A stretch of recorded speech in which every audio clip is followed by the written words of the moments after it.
So punta po tayo doon sa parang panukala na i-reschedule yung deadline sa pag-file ng Certificate of Candidacy at Certificate of Nomination.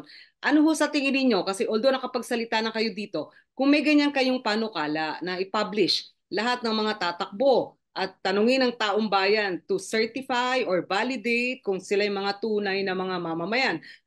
So ibig sabihin mahirap i-postpone ang filing ng deadline para sa COC? Ma'am Malu, kami po talaga naninikluhod sa ating Kongreso. Bagamat ngayong araw na ito, naalaman natin na ang House Committee on Electoral Reforms ay inaprubahan yung resolution na ipagpaliban ang filing ng candidacy kung hindi daw po December 1 to 8 kahit November 1 to 8. Alam niyo po kasi may dahilan kung bakit maaga lagi ang filing natin sa isang automated election. Number one, sa kasalukuyan, ang gusto po natin, Ma'am Malu, ang commitment natin.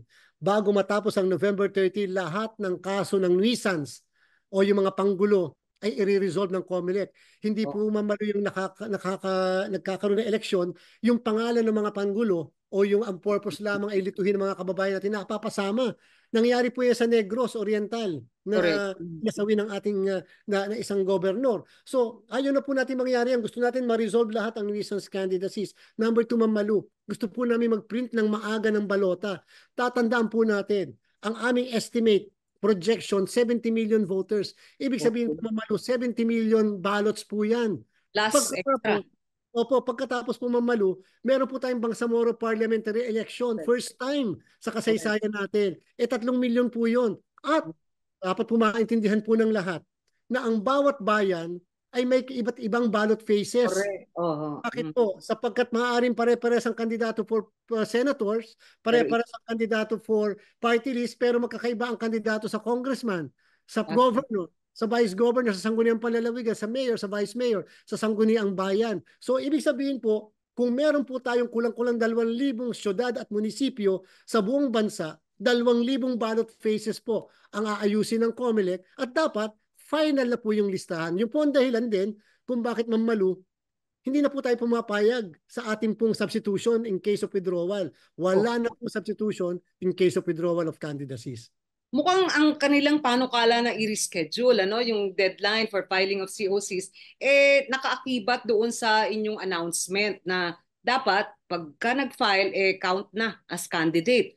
At mukhang gusto nyo na magbilang ng expenditures at contributions at mukhang silipin na rin ano po kung paano yung kampanya dadaloy. Tama ho ba yun? Mukhang yun ho yata yung trigger concern o issue para sa mga congressmen.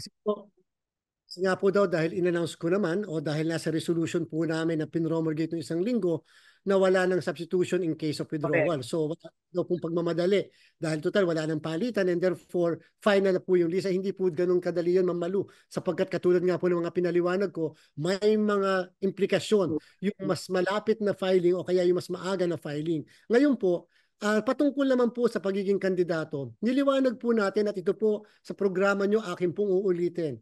Sabi po ng Suprema sa kaso ng Peñera versus Comelec na nakalagay din po sa Republic Act 9369, pag nag-file ng candidacy ang lahat ng kandidato in an automated election, hindi pa po sila kandidato. Ibig sabihin, makakaikot sila, makakapagkamay, mamimigay ng kung ano, pagmumukha nila na andyan lahat sa mga kalye natin, hindi pa po sila hindi pa po sila makakasuhan sapagkat sila hindi pa po kandidato. At yung lahat ng gastos nila mula October, November, December, January, hanggang February kalagitnaan at March hanggang sa local position ay hindi pa po sila kandidato at hindi nila kinakailangang i-reflect sa statement of contribution and expenditure sapagkat sabi ng Korte Suprema, sila ay kandidato lamang sa unang araw ng campaign period sa senador ay lumalabas po 90 days before the election.